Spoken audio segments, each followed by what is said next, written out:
Welcome to Mainland Television News. I'm Chrissy Small, and in today's news, the science fair is happening in town. There's a Ponzi scheme orchestrator who loses. Port Nelson dividend climbs and Nelson's museum exhibit is popular with locals. And finally, the 1080 drop begins. The Cawthron Science and Technology Fair started this week in Nelson with nearly 100 entries from students aged between 13 to 18. There were prizes totalling $7,000 and ranging from $600 cash for the overall Cawthron Best Science Investigation to an all-expenses paid trip to attend the hands-on science event at the University of Otago. So it is no wonder that it was a packed house. The Science and Technology Fair has been an established event on the school calendar in Nelson, Tasman for almost 30 years, aimed at promoting science as a career and inspiring the next generation of scientists. Cawthron Institute took over hosting and organising the event in 2011 as an extension of its community development program. Judging of the fair is a mammoth task, and so we went to the Cawthron Institute to speak with fair organiser Christina Armstrong about the judges and the prize winners. My name is Christina Armstrong. I work at Cawthron Institute, and I'll be telling you about the Cawthron Science and Technology Fair that has been hosted this week. The entries have been judged this week, so could you please tell us who were the judges?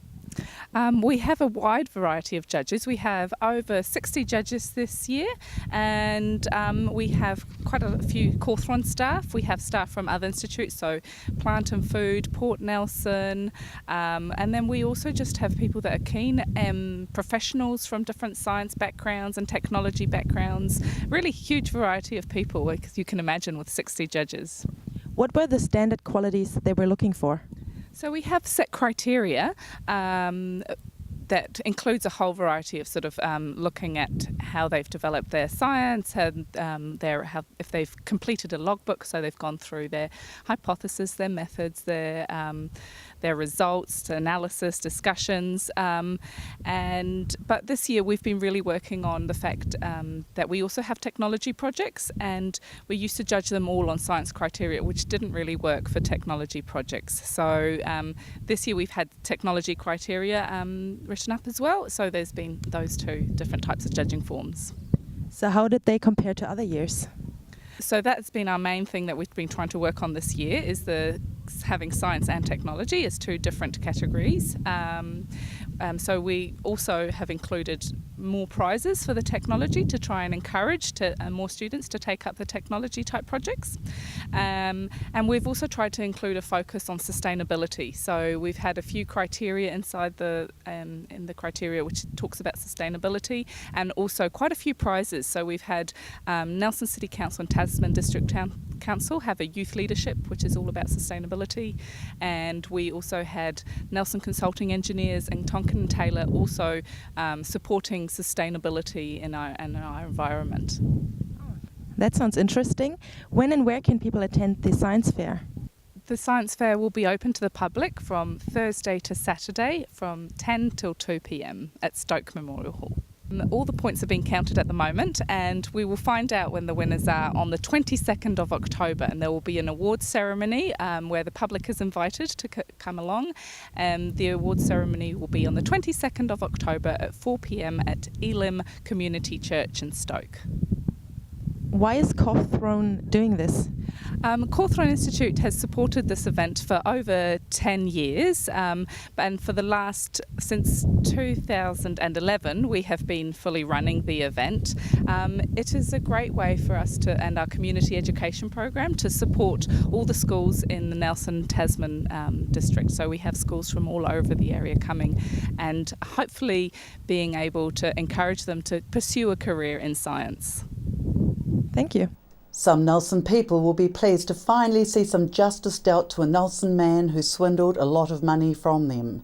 One Nelson family who wished to remain unnamed told Mainland TV that their mother lost hundreds of thousands of dollars after their mother's partner got involved with the Nelson man David Hobbs. He told Hobbs when he first met Hobbs socially that his wife was an heiress. Her now late husband's then ongoing involvement with Hobbs has left this retired Nelson woman with a mortgage on her once freehold home and in a less than desirable financial situation. The family described Hobbs as a man with the gift of appearing genuine and caring. The same David John Hobbs has been the man named behind the Ponzi scheme that saw millions of investment dollars vanish and has been ordered to give up possession of 2 Nelson properties after Nelson District Court Justice Collins refused to set aside the orders from a previous settlement. Hobbs did not comply with the previous settlement, saying that the agreement in March 2013 was reached by his lawyer without his authority. Hobbs was found in 2012 by the New South Wales Supreme Court to have breached Australian laws over the operation of 14 schemes that received over 50 million Australian dollars of investment and is permanently banned from managing companies or providing financial services in Australia. The liquidator of a number of Hobbs schemes, Barry Taylor, tracked the transfer of funds that he said belonged to investors and were used to purchase the 2 Nelson properties. According to Justice Collins' decision, the parties agreed in March 2013 that Hobbs would pay Taylor $1.175 million with one of the Nelson properties sold and money from it and the investment sum to be used to pay lawyers' fees to settle Taylor's and others' claims. Hobbs, according to a New Zealand High Court judge, has been described as the mastermind behind these schemes, including an Australian $30 million Ponzi scheme. New Zealand Police Fraud Office had placed an advertisement sometime around the year 2000 in the Nelson Mail asking people to come forward with any information regarding Hobbs's financial schemes. Although David Bradshaw and Rick Kruger from the New Zealand Serious Fraud Office investigated Hobbs and his associates between 1999 and 2002, no one was charged with fraud then or since, which is little comfort for those who entrusted their money to Hobbs and will probably never see that money again. It's been a great end of financial year for Port Nelson Limited, who has ended the year with an extra $1 million in its dividend to its 50-50 shareholders, the Nelson City and Tasman District Councils, lifting the total for the year to $5.2 million, divided equally. Nick Patterson, who is the outgoing chairman, reported a pleasing result to shareholders at the annual general meeting this week, with earnings before interest and tax of $13 million and an overall net profit after tax of $7.6 million, which was well up on the budgeted $6.3 million, with total cargo up 2.7 million tonnes, up on 2013. Revenue rose from $39.6 million to $43.3 million. Patterson stepped down this week after serving 20 years on the board and 13 of those as chairman. He told those at the meeting that cargo volumes were in line with budget and with extra earnings from the visit of the giant oil storage and processing ship Rarua for an extensive refit in October, coupled with tight controls on spending. With the success of the Rarua project, which will lead to more visits by other oil industry vessels later in the year, contributing to a lift in ship visit numbers to 784, up from 729 in 2012-13 period. The port company had recognised some impairment of its assets against its net surplus because it would demolish a number of earthquake-prone buildings in the near future. The supplementary $1 million dividend was due to the port's strong performance over the past 12 months, with log exports totalling 633,000 tonnes, just below what was handled in each of the previous 2 years. Wine volumes grew from 143,000 to 160,000 tonnes. Fish volumes were steady and there was a consistent performance across other cargoes. Patterson, who is stepping down at 66, said that he was proud that in his time the company had declared more than $127 million in dividends to the 2 councils and had seen net shareholder funds grow from $70 million to $145 million. He also stated that he continued to favour the port remaining in council hands. Patterson has been replaced by former Sea Lord Group Chief Executive and Board Member Phil Loff, who has been a member of the board since 2000. Their Stories, Our History is an exhibition attracting lots of local attention. Nelson Provincial Museum's tribute to the 2,500 men and women from this province who served in World War I took a huge step forward earlier this week when a whole new section of the museum website was launched as part of the 100-year commemoration since the war. We sent Graham O'Brien to the Nelson Museum to speak with CEO Peter Millwood about the exhibition and the new website. We're down here at the Nelson Provincial Museum talking to Peter Millwood about the exhibition that he's got going. Peter, how's it been and how's the response for you? Well, the numbers haven't been enormous, but the response has been really, really positive. We've seen probably more people in their 70s and 80s in the last couple of months than we've seen for years. And a good part of that is really their response to knowing that their fathers are listed on this wall. Excellent. And can you tell us a bit more about this wall? Well, this wall contains the names of nearly 2,500 men and women from this region who went away and served in World War I. And so we have invited the regional population to visit the museum. It's free entry, so they can't ask for much more. And we offer them the opportunity of coming in and acknowledging their parents or relatives on the wall. That's fantastic. And I know from looking at your website, you've got stuff up on the web. Can you tell us a little bit about that? It's very interesting. Yes, well, there's a lot of detail. We've selected initially almost 50 men and women, and we're following their stories in more detail. And that's been available in the gallery here right from when the exhibition opened, but it's now available on our website. So you can come in, find a name, go away and follow up more of their story later on. Yeah, I read a bit of it earlier on, and it's very, very interesting hearing about early Nelson and the experiences of a couple of men that went to war.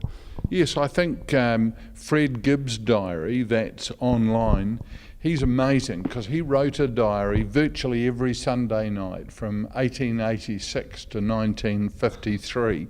I mean, you know, it doesn't happen nowadays. And so he comments on life back here in Nelson. You and I were looking before, and when, you know, some of these families sent 5, 6, 7 young men away to war, how on earth did they keep running their farms and orchards when they did that? I mean, it's amazing. Yeah, sure is. And I hear you've got a prize draw going. I'm sure everyone's always interested in prizes and giveaways, so please let us know a little bit about that. Of course. Every ticket that we give away has a unique number on it, and once a month we're going to do a draw for a $140 silver commemorative coin. Wow. And the first of those coins has been drawn, and it's, I can tell you, ticket 970.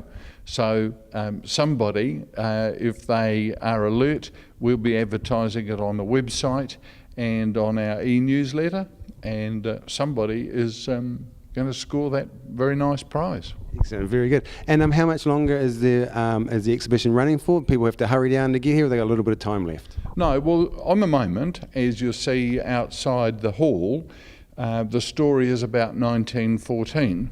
So the exhibition is in fact going to run through for 5 years, but each year we'll be looking at a century ahead. So next year we will open a section about 1915 and Gallipoli, and the following year we'll be talking about the Western Front and so on. So the exhibition will be changing and developing every year. New people, new stories, new photos, new diaries.